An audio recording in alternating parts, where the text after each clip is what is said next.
tus brazos para conquistar las promesas que Jesús nos da.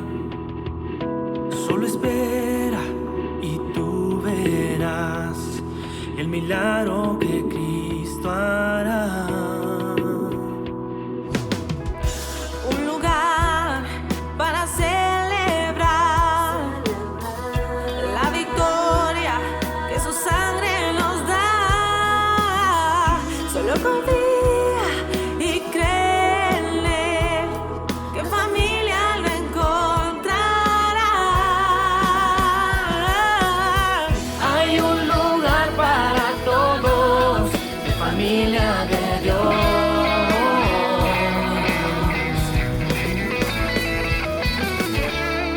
En familia de Dios.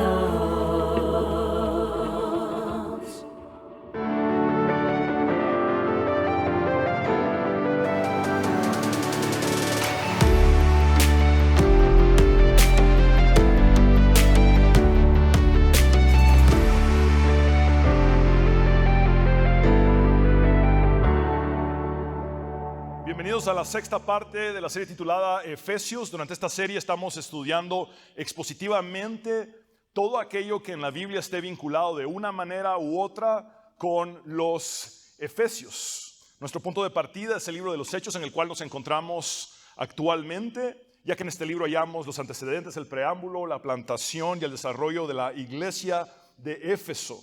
Posteriormente profundizaremos en la totalidad de la carta del apóstol Pablo a los Efesios, abarcando la doctrina, la teología y la aplicación práctica de la misma, y finalizaremos con el mensaje del deslumbrante Cristo glorificado a la iglesia de Éfeso en el libro del Apocalipsis. En nuestro estudio anterior vimos cómo a su llegada a Éfeso el apóstol Pablo evangelizó a un grupo de alrededor de 12 discípulos de Juan el Bautista. Estos hombres que eran totalmente ignorantes de la obra y la persona del Espíritu Santo, finalmente fueron bautizados en agua en el nombre de Jesús y luego fueron llenos del Espíritu Santo. Hablaron lenguas y profetizaron. En este evento, denominado por algunos eruditos como el Pentecostés Efesio. Les expliqué que a lo largo del libro de los Hechos vemos la experiencia de Pentecostés en 4 ocasiones. En la primera experiencia, los creyentes judíos fueron llenos del Espíritu Santo mientras oraban en Hechos capítulo 2. Este es el evento que conocemos como el Pentecostés de Jerusalén. Es precisamente el evento que marca la inauguración del derramamiento del Espíritu Santo en el nuevo pacto, que tal como lo había profetizado Joel, debía acontecer en la ciudad santa, Jerusalén. En la segunda experiencia, los samaritanos, a través de la predicación de Felipe, fueron llenos del Espíritu Santo en Hechos capítulo 8. A este evento se le llama el Pentecostés samaritano. En la tercera experiencia, los gentiles en casa de Cornelio y Centurión, a través de la predicación de Pedro, fueron llenos del Espíritu Santo en Hechos capítulo 10. A este evento se le denomina el Pentecostés gentil. En la cuarta experiencia, alrededor de 12 hombres fueron llenos del Espíritu Santo en el capítulo 19 a través de la predicación y la imposición de manos del apóstol Pablo. A este evento se le conoce como el Pentecostés Efesio que vimos la semana anterior. En resumen, en el libro de los Hechos encontramos la experiencia de Pentecostés en 4 ocasiones. El Pentecostés inaugural, es decir, el Pentecostés de Jerusalén en Hechos capítulo 2, el Pentecostés samaritano en Hechos capítulo 8, el Pentecostés gentil en Hechos capítulo 10 y el Pentecostés efesio en Hechos capítulo 19. Cada uno de estos 4 eventos son trascendentales a lo largo del libro de los Hechos porque marcan un nuevo inicio en la proclamación del Evangelio, ya sea a una nueva región o a un nuevo grupo de personas. Es a partir del Pentecostés efesio que comienza la evangelización a toda la región de Asia Menor. En esta ocasión profundizaremos en un breve resumen que hace Lucas acerca de las etapas del ministerio en Éfeso. Ese es precisamente el título de este mensaje, las etapas del ministerio en Éfeso. Notaremos cómo esta breve porción de 3 versículos resume la proclamación del Evangelio de Cristo en Éfeso durante 27 meses, es decir, durante 2 años y 3 meses. Lucas, el narrador, presenta 2 períodos de tiempo muy marcados del ministerio de Pablo en Éfeso. El primer período, que duró 3 meses, aconteció principalmente en el entorno judío de la sinagoga. Y el segundo período, que duró 2 años, aconteció en una sala de conferencias de la escuela de un personaje llamado Tirano. En dicho lugar, Pablo habría predicado mayormente a los gentiles, sin dejar de alcanzar también a otros judíos. Leamos nuestro texto base en Hechos capítulo 19, versículos del 8 al 10, en el nombre del Padre, del Hijo y del Espíritu Santo. Pablo entró en la sinagoga y habló allí con toda valentía durante 3 meses. Discutía acerca del reino de Dios, tratando de convencerlos, pero algunos se negaron obstinadamente a creer. Y ante la congregación hablaban mal del camino. Así que Pablo se alejó de ellos y formó un grupo aparte con los discípulos, y a diario debatía en la escuela de Tirano. Esto continuó por espacio de 2 años, de modo que todos los judíos y los griegos que vivían en la provincia de Asia llegaron a escuchar la palabra del Señor. Este es el punto número 1. La etapa en la sinagoga, que duró 3 meses. Volvamos a leer el versículo 8 de nuestro texto base, que dice: Pablo entró en la sinagoga y habló allí con toda valentía durante 3 meses. Discutía acerca del reino de Dios, tratando de convencerlos. Estos primeros 3 meses de Pablo en Éfeso muestran el patrón habitual del apóstol, quien iniciaba la proclamación del Evangelio desde la sinagoga judía de la ciudad a la que Dios lo dirigiera.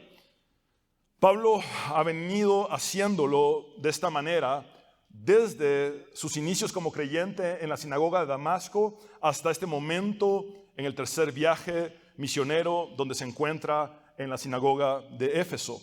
Fue en esta misma sinagoga de Éfeso en la que Pablo fue invitado a permanecer por más tiempo. Los judíos que lo escucharon en aquella ocasión, después de que Pablo terminó su misión en Corinto, le dijeron en aquella breve visita que él hizo que se quedara con ellos por más tiempo enseñándoles. Pablo declinó la invitación, prometiéndoles volver si es que era la voluntad de Dios, diciéndoles lo siguiente: ya volveré si Dios quiere. Ahora, en su retorno a Éfeso, Pablo cumple su promesa y permanece durante un tiempo récord en la sinagoga. Ciertamente, predicar por 3 meses en la sinagoga sin que se levantara un alboroto o un complot contra Pablo era ya una enorme victoria para el apóstol. Recordemos que en la precuela que profundizamos en el ministerio de Pablo en Corinto, los judíos corintios habían fracasado al acusar a Pablo delante del procónsul romano Galión, quien gobernaba la provincia senatorial de Acaya, cuya capital era Corinto. Dicho procónsul sobreseyó el caso en el que los judíos habrían buscado que el cristianismo fuera declarado como una religio illicita, es decir, una religión ilícita o ilegal en el Imperio Romano. Entonces, aquel suceso habría puesto un precedente que haría pensar 2 veces a los judíos de Éfeso antes de atacar a Pablo. Asimismo, al ser Éfeso una ciudad tan cosmopolita, es posible que los judíos de aquel lugar hayan sido más tolerantes y abiertos al escuchar la predicación de Pablo. Lucas no solamente dice que Pablo predicó por 3 meses en la sinagoga judía, sino que además informa cuál fue la actitud con la que Pablo lo hizo. En efecto, el narrador Lucas usa una sola palabra griega, la cual es paresiasome, que se traduce como con toda valentía, con denuedo y algunas veces como sin miedo o sin temor. Lucas escribe esta misma palabra a lo largo del libro de los Hechos en 6 ocasiones, y todas las veces es para referirse al ministerio de Pablo, generalmente entre los judíos. Es decir, la valentía caracterizó a Pablo en la proclamación del Evangelio de Jesús de manera firme, constante y consistente.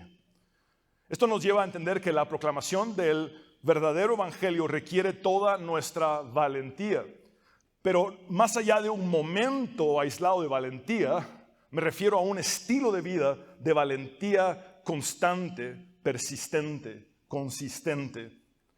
Además de la actitud valiente con la que Pablo predicó, Lucas relata cuál fue el contenido de dicha predicación y el propósito de la misma. Leamos nuevamente la segunda parte del versículo 8, donde Lucas dice que Pablo discutía acerca del reino de Dios, tratando de convencerlos. Por favor, repitan conmigo, reino de Dios. Es muy importante tener esto en mente porque Jesús resucitado predicó durante 40 días acerca del reino de Dios. Y ahora que Pablo está haciendo misiones en esta sinagoga judía de Éfeso, su tema es también el reino de Dios.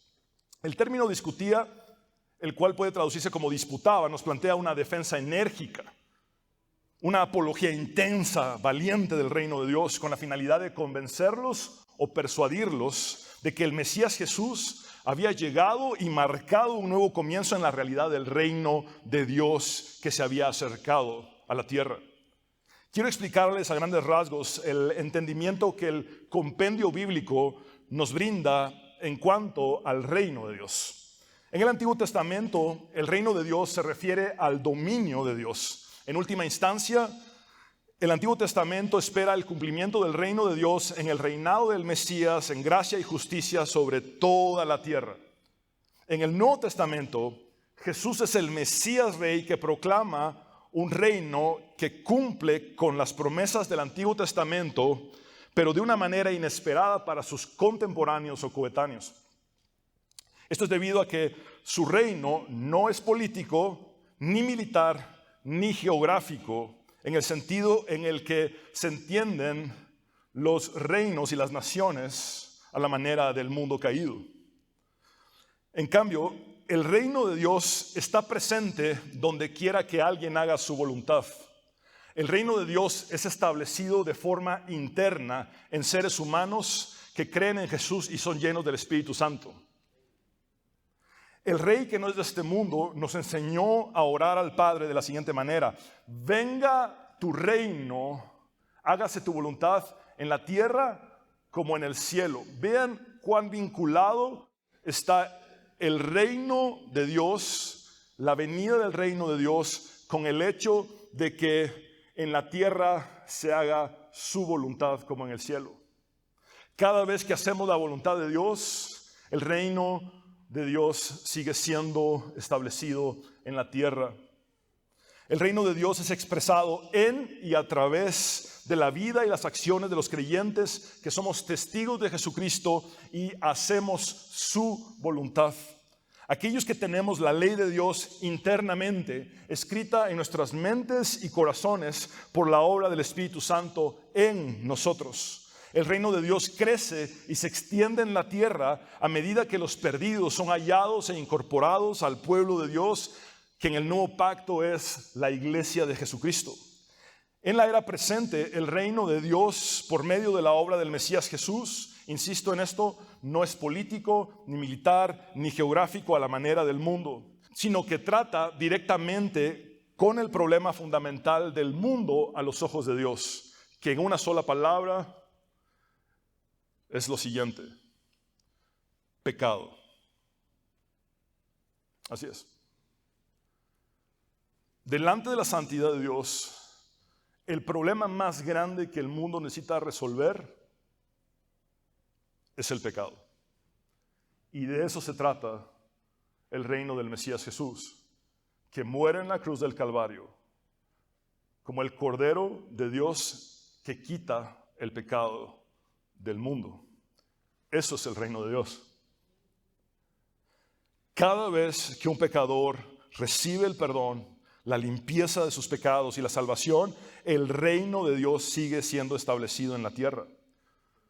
Volvamos a la sinagoga de Éfeso. Ciertamente en este periodo de 3 meses que Pablo predicó en la sinagoga judía, muchos creyeron en Jesús. Sin embargo, como era de esperarse, algunos de los judíos se opusieron al evangelio y difamaron el camino. Leamos el versículo 9 de nuestro texto base. Pero algunos se negaron obstinadamente a creer y ante la congregación hablaban mal del camino. Llamo su atención a que la palabra camino está con C mayúscula y voy a volver a esto posteriormente.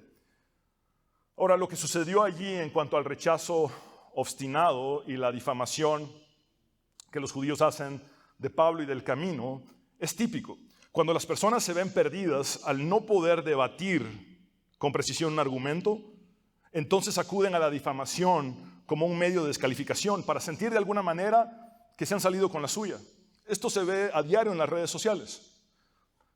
Cuando alguien no es capaz de probar su punto, entonces lo que hace es descalificar a aquel con el que está debatiendo y todo lo que esa persona represente. En este caso, le sucedió a Pablo y a los del camino que fueron difamados. Muchos en la actualidad ignoran que el primer nombre que se le dio a la iglesia primitiva no fue cristianismo, sino el camino. Así es, los creyentes de la iglesia primitiva eran conocidos como los del camino. Dicho de una manera más explicativa, si a un discípulo de Jesús en el primer siglo le hubieran preguntado ¿cuál es tu fe y a qué grupo perteneces?, este hubiera respondido: soy del camino o pertenezco al camino. La primera evidencia de este nombre la encontramos en Hechos capítulo 9, versículos 1 y 2, en los tiempos en que Saulo de Tarso, es decir, Pablo, antes de su conversión, persiguió a los del camino. Mientras tanto, Saulo, respirando aún amenazas de muerte contra los discípulos del Señor, se presentó al sumo sacerdote y le pidió cartas de extradición para las sinagogas de Damasco. Tenía la intención de encontrar y llevarse presos a Jerusalén a todos los que pertenecieran al camino. Nuevamente, noten la C mayúscula. Fueran hombres o mujeres. El camino era el nombre primitivo para la comunidad de aquellos que confesaron a Jesús como el Mesías de Dios. En el compendio de la teología del Antiguo Testamento, el camino de Dios implica guardar sus mandamientos, hacer su voluntad. ¿Por qué estoy hablando de esto? Porque recordar cuál fue nuestro primer nombre es sumamente relevante. Volver a nuestra identidad primitiva. Nosotros somos los del camino. Seguimos siendo los del camino. Aunque no supieras que esa es nuestra identidad, hoy te lo digo a la luz de la Biblia. Somos los del camino. En el compendio de la teología del Antiguo Testamento, el camino de Dios implica guardar sus mandamientos y hacer su voluntad. El Nuevo Testamento se basa en la descripción del camino de Dios que hallamos en el Antiguo Testamento y la amplía aún más. A la luz del Nuevo Testamento comprendemos que el camino, más que algo, es alguien. Jesús dijo: yo soy el camino y la verdad y la vida. Nadie viene al Padre sino por mí. En el Sermón del Monte Jesús dijo que el camino que lleva a la vida es angosto y que son pocos los que hallan la vida a la que éste conduce.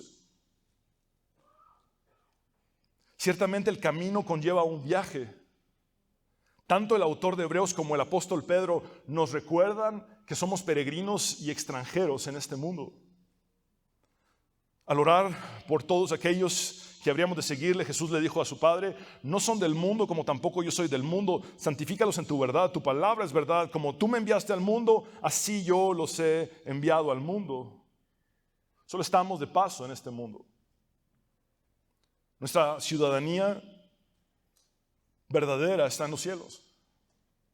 Los del camino somos aquellos que nos hemos negado a nosotros mismos, que hemos tomado la cruz y que estamos siguiendo a Jesús, quien es el camino al Padre, quien es el camino que lleva a la vida. En efecto, el camino es el que nos da rumbo, orientación, dirección, propósito, sentido, destino. El camino también expresa una manera distinta de pensar, sentir, decidir, vivir y actuar. Los creyentes debemos tomar en serio nuestro caminar cristiano. En el relato de Hechos 19 en el que nos encontramos, el experseguidor del camino es ahora el defensor y heraldo valiente del camino. ¿Qué hay de ti? ¿Eres parte del camino? Y quiero aclarar mi pregunta: ¿eres parte del camino angosto? ¿Estás andando por ese camino? ¿Estás tomando en serio tu caminar cristiano? ¿Vas rumbo a la vida? ¿Estás yendo hacia el Padre?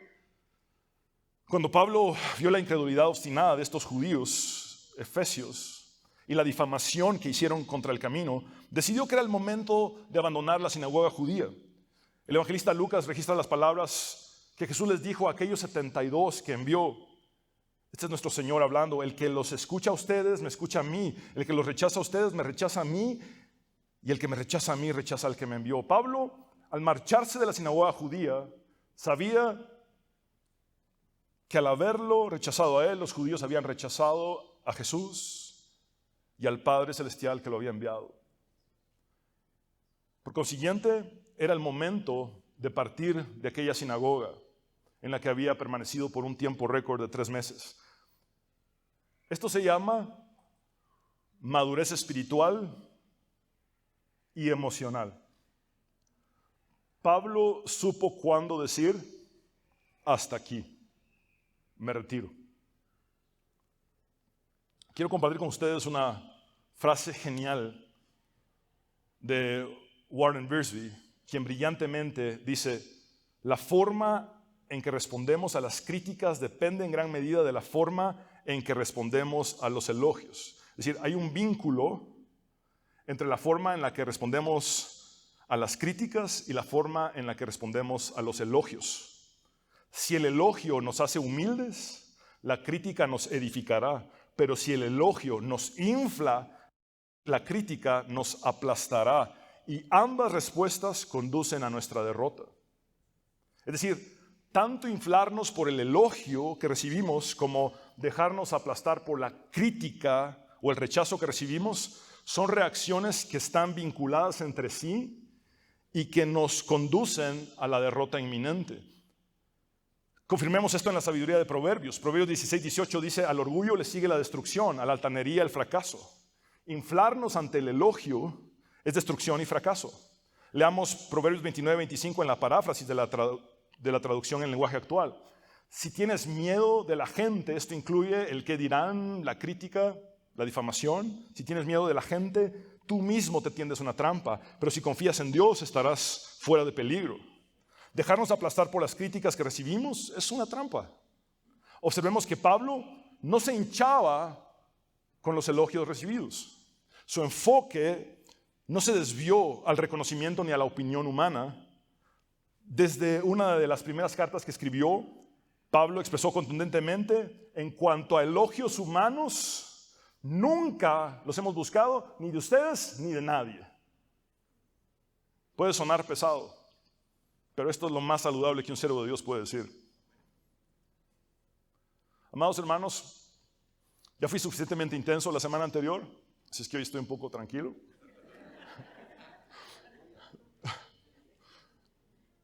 Les estoy dando un receso. Pero quiero decirles que estamos plagados de idolatría a líderes religiosos.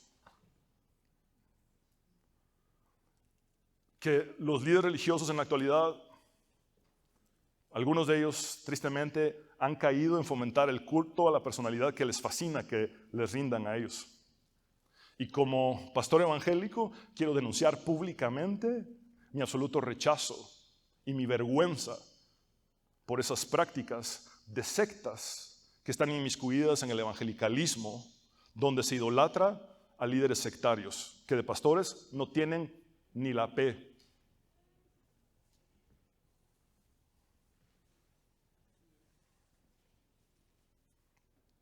Un verdadero siervo de Dios no está persiguiendo elogios.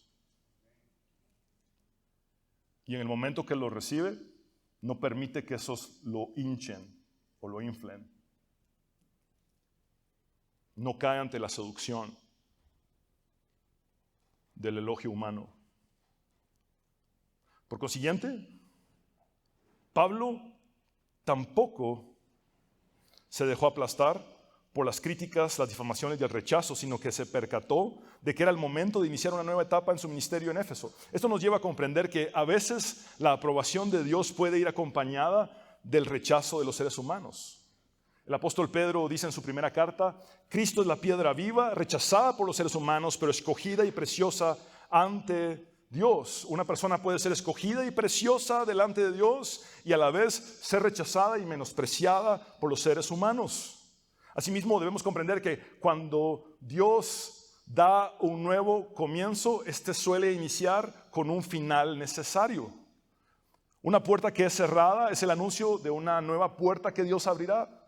El final de una etapa es también el inicio de una nueva etapa, aunque no la podamos divisar en el presente. Esto nos lleva al siguiente periodo de tiempo que nos resume Lucas en esta porción, el cual abarca los 2 años que Pablo predicó el evangelio en la escuela del filósofo llamado Tirano. La etapa en la escuela de Tirano es el punto número 2. Este periodo duró 2 años. Leamos la segunda mitad del versículo 9 y el versículo 10 de nuestro texto base. Así que Pablo se alejó de ellos, se refiere a los judíos opositores de la sinagoga, y formó un grupo aparte con los discípulos. Este grupo habría incluido a aquellos que habían venido a los pies de Jesús en aquel periodo de 3 meses que Pablo predicó en la sinagoga.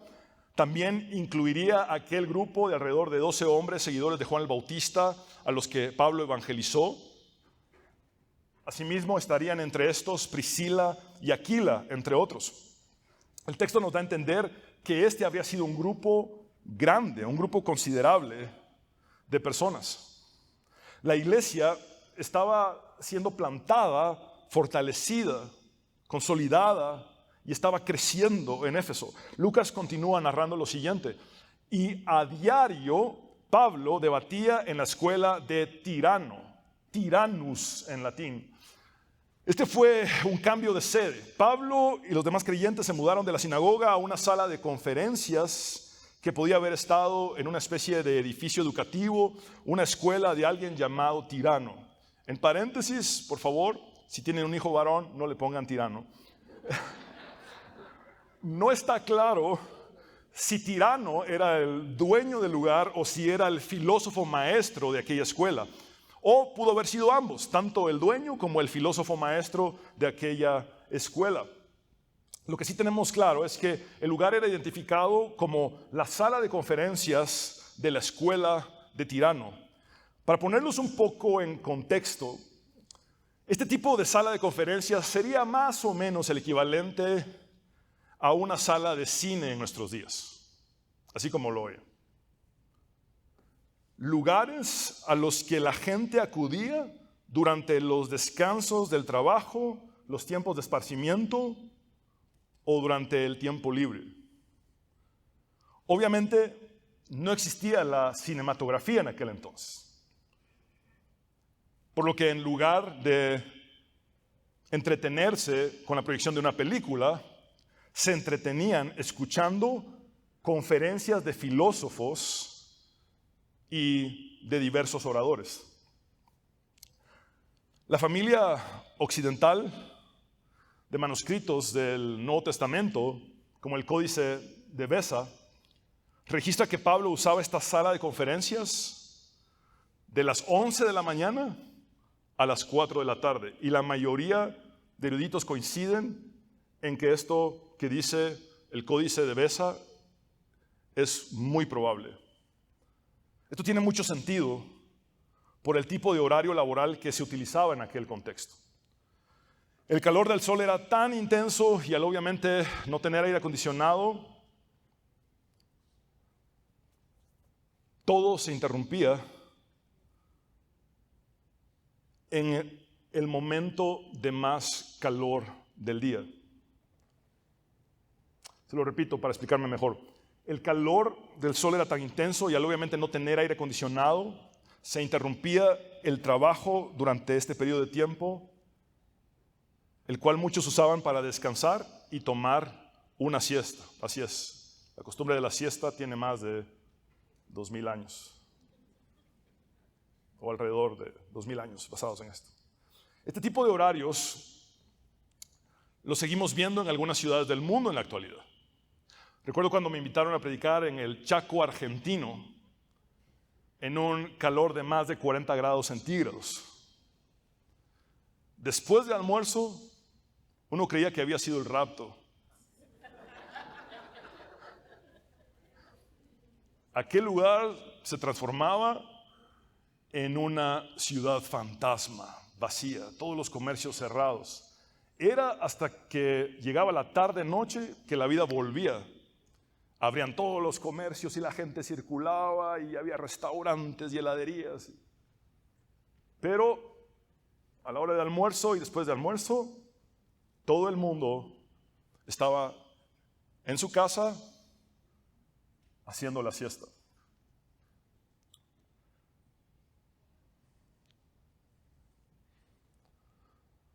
Así era la realidad en aquel contexto en Éfeso. Si Tirano era tanto el disertante como el propietario del edificio, es probable que éste le haya rentado a un bajo costo o incluso prestado el salón a Pablo durante su tiempo de descanso que involucraba el momento más caluroso del día. Es decir, Tirano se iba a descansar y Pablo aprovechaba para usar el salón de conferencias de Tirano. No sabemos con precisión si el ministerio de Pablo en Éfeso fue de tiempo parcial o de tiempo completo. Es probable que Pablo haya tenido un patrón de mañanas y tardes trabajando en la talabartería, es decir, haciendo toldos o carpas y distintos artículos de cuero, y durante el tiempo libre de descanso a la mitad del día, de 11 de la mañana a 4 de la tarde, predicando en la sala de conferencias bajo un calor intenso. Y ustedes aquí con aire acondicionado. Lo pensé, pero no lo hice. Iba a pedir que apagaran el aire acondicionado para esta prédica, pero no lo hice. No les iría bien, ¿verdad? Quizá haya tenido que trabajar en la talabartería para lograr juntar para pagar la renta de la sala de conferencias. No lo sabemos con certeza, pero es posible. Otra posibilidad que no es descabellada en lo absoluto es que Priscila y Aquila hayan trabajado en la talabartería para respaldar financieramente junto a otros a Pablo con el propósito de que éste pudiera dedicarse por más tiempo al ministerio en Éfeso. Todos estos detalles no están claros en el texto, por lo que solamente podemos inferir y conjeturar al respecto viendo las diferentes posibilidades alrededor de lo que sí se nos dice en el texto. En el versículo 10, Lucas dice que la predicación diaria de Pablo en la escuela de Tirano, continuó por espacio de 2 años, de modo que todos los judíos y los griegos que vivían en la provincia de Asia llegaron a escuchar la palabra del Señor. Por favor, quiero volver a leer la mitad del versículo 10, la segunda mitad. De modo que todos los judíos y los griegos que vivían en la provincia de Asia llegaron a escuchar la palabra del Señor. Noten que no dice Éfeso nada más, que sí está involucrado aquí, sino que dice la provincia de Asia, toda la región. Varios eruditos proponen que esta enseñanza ininterrumpida de Pablo por 2 años en la escuela de Tirano sentó las bases para solidificar la teología paulina que vemos reflejada en varias de sus cartas en el Nuevo Testamento. El erudito James Dunn observa pertinentemente que sus cartas, las cartas de Pablo, no deben verse como simples composiciones improvisadas en respuesta a preguntas particulares.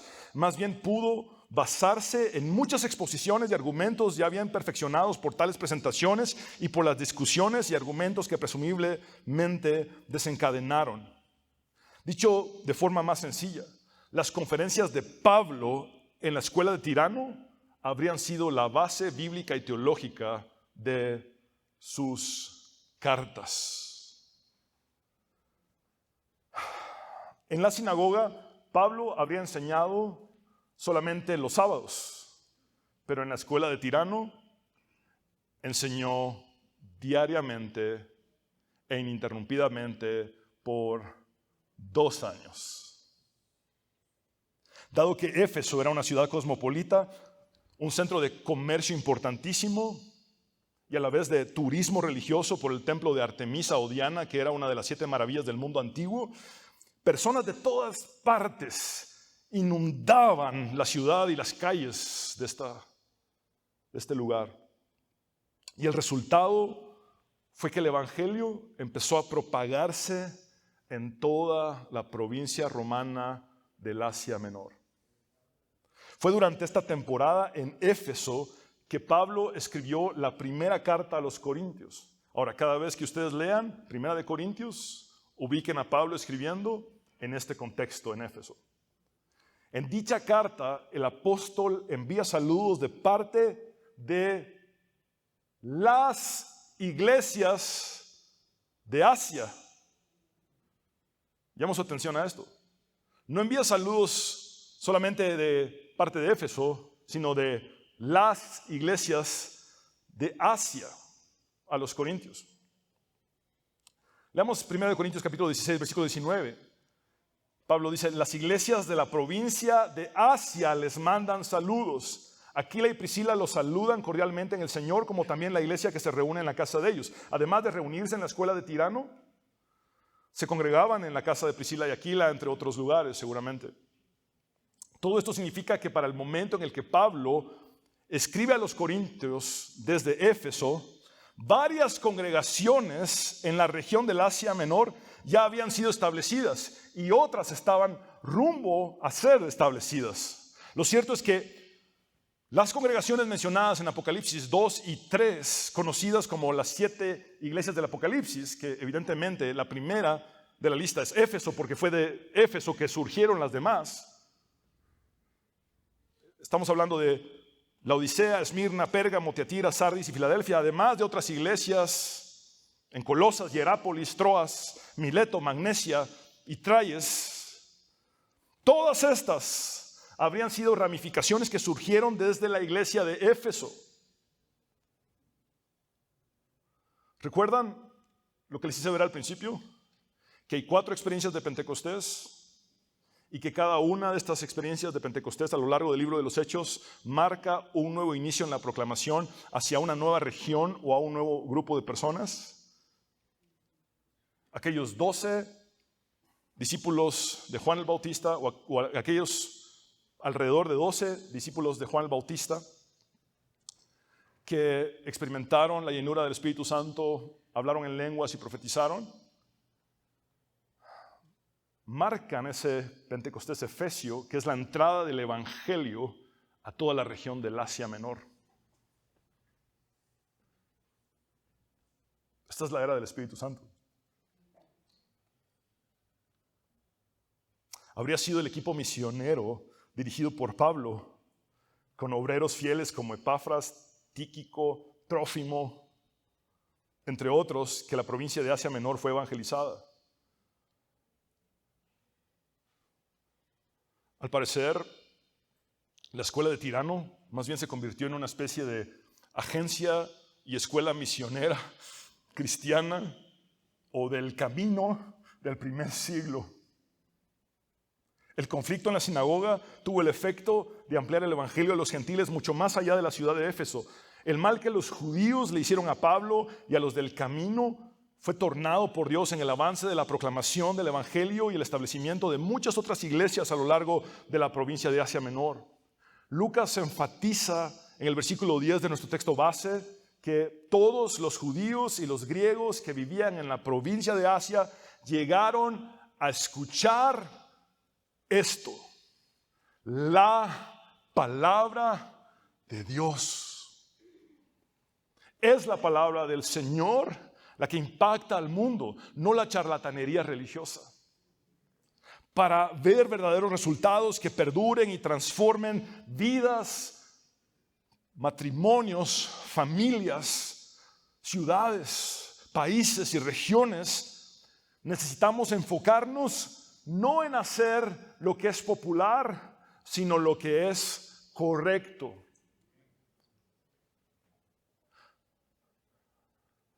La última estrofa del himno Castillo Fuerte, escrito por el reformador Martín Lutero en el siglo XVI, dice así: esa palabra del Señor que el mundo no apetece, es decir, la palabra de Dios no es popular en un mundo caído que está bajo el maligno.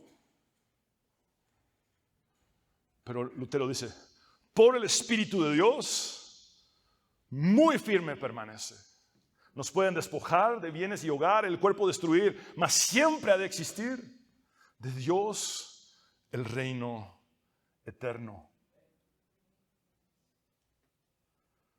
Dios dice acerca de su palabra por medio del profeta Isaías: la lluvia y la nieve descienden de los cielos y quedan en el suelo para regar la tierra. hacen crecer el grano y producen semillas para el agricultor y pan para el hambriento. Lo mismo sucede con mi palabra. La envío y siempre produce fruto. Logrará todo lo que yo quiero y prosperará en todos los lugares donde yo la envíe. Esa es nuestra esperanza, amados hermanos. Es por eso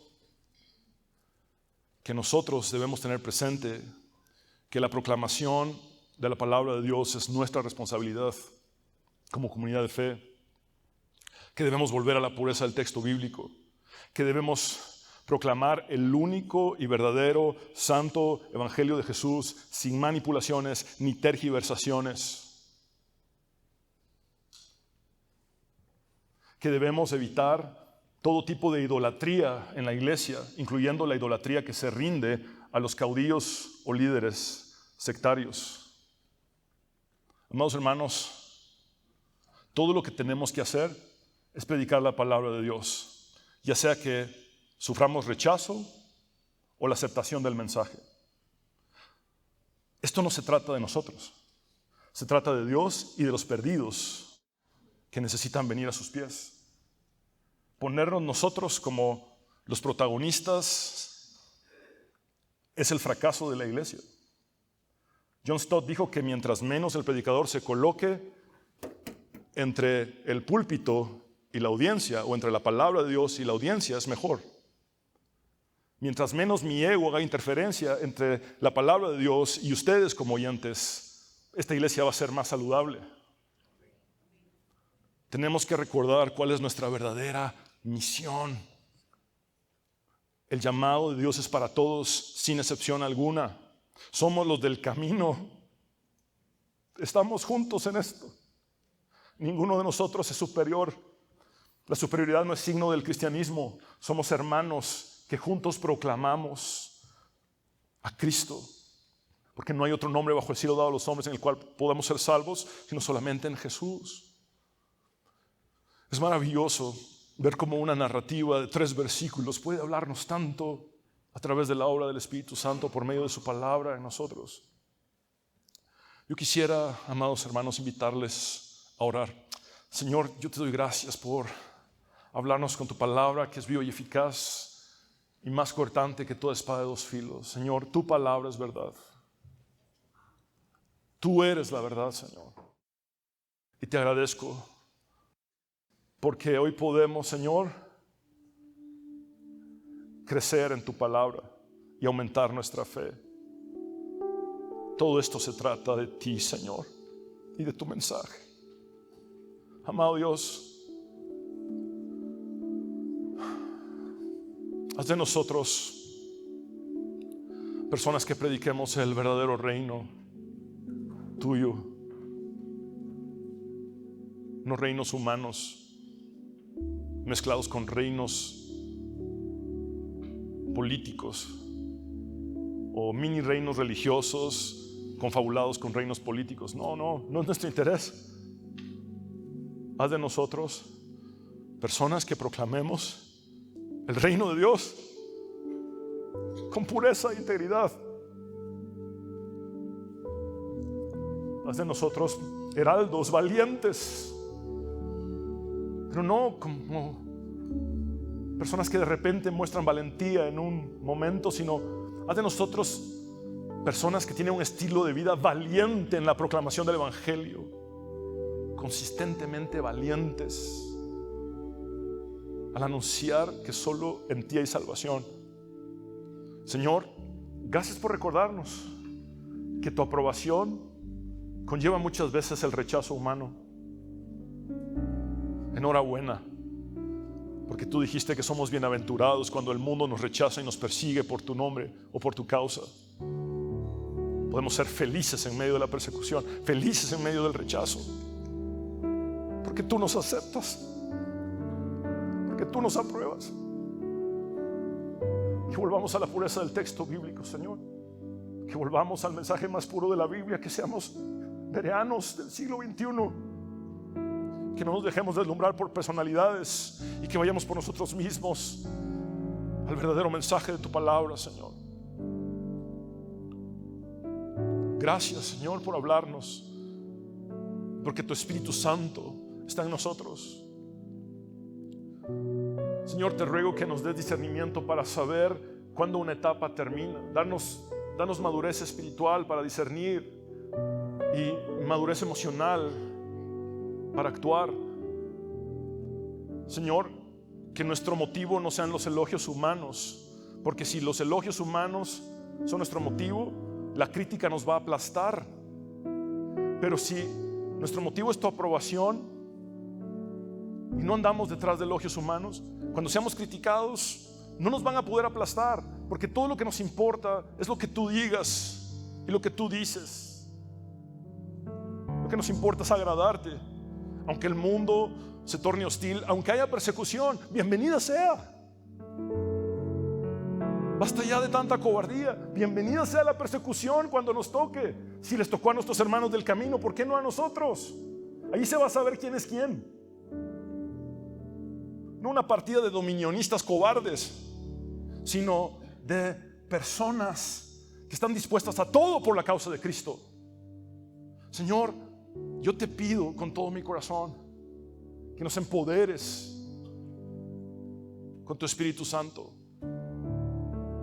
Gracias, Dios, porque tú permites que una puerta se cierre y tienes lista otra. A veces el proceso no es fácil para saber cuál es la otra puerta, pero también sabemos que el final de una etapa anuncia el inicio de otra. Lo vimos en Pablo. El daño que le quisieron hacer a él y a los del camino repercutió en bien para el reino de Dios en la tierra, porque tú tomas todo y lo tornas para nuestro bien. Por eso Pablo posteriormente escribiría también que todo ayuda a bien a los que te amamos, a los que conforme a tu propósito hemos sido llamados. Señor, gracias te damos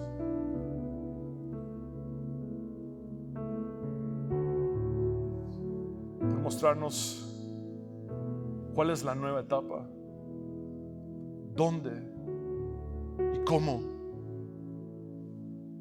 Y quizás sin saberlo, Pablo estaba emprendiendo la primera agencia y escuela misionera del cristianismo para alcanzar a toda el Asia Menor. Gracias, Señor, por tu obra. Señor, que podamos aprender de Pablo a ser personas profundas en las Escrituras, teológicamente certeras. Gracias por ese tiempo, Señor, en la escuela de Tirano, donde diariamente él predicó y tú forjaste la teología paulina que hoy estudiamos en las cartas del Nuevo Testamento. Señor, haz de nosotros una comunidad profunda en la palabra, poderosa en la palabra, valiente en la predicación, en la proclamación. Gracias, Dios, porque no es con fuerza ni poder, sino con tu Espíritu Santo. Gracias, Señor, porque hoy podemos estar seguros de que no hay ningún otro mensaje que pueda impactar el mundo, que no hay ninguna otra manera de poder impactar al mundo, sino solamente por medio de tu palabra, Dios. La fe viene por el oír. La fe es por el oír la palabra de Dios. Que podamos proclamar tu palabra, Señor. Aumenta nuestra fe, aumenta nuestra fe. Haznos más como tú, Señor. Cámbianos y transfórmanos. A ti sea la gloria, Señor. Gracias, Padre, Hijo y Espíritu Santo. Quiero hablar contigo, hombre y mujer, que necesitas entregar tu vida a Jesús. Haz esta oración de fe conmigo. Habla con Dios como nunca antes lo has hecho y dile: Señor Jesús, sálvame. Reconozco que soy pecador, pero también sé que tú moriste en la cruz para perdonar mis pecados y que resucitaste al tercer día para darme la victoria y la vida eterna. Hoy me rindo a ti, Jesús. Me entrego a ti tal cual soy, tal cual estoy. Transfórmame. Haz de mí un instrumento poderoso en tus manos. Sé mi Señor y Salvador eternamente, Jesús. Es en tu nombre, el único nombre bajo el cielo dado a los hombres en el cual podemos ser salvos, que hemos orado, Jesucristo. Amén y amén. Abre tus brazos para conquistar las promesas que Jesús nos da. Solo espera y tú verás el milagro que Cristo hará.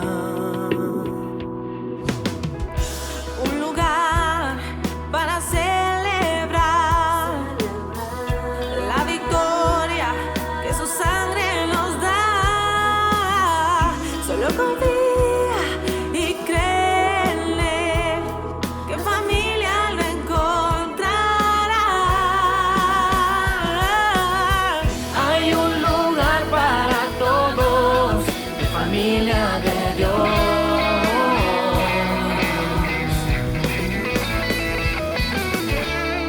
En familia de Dios.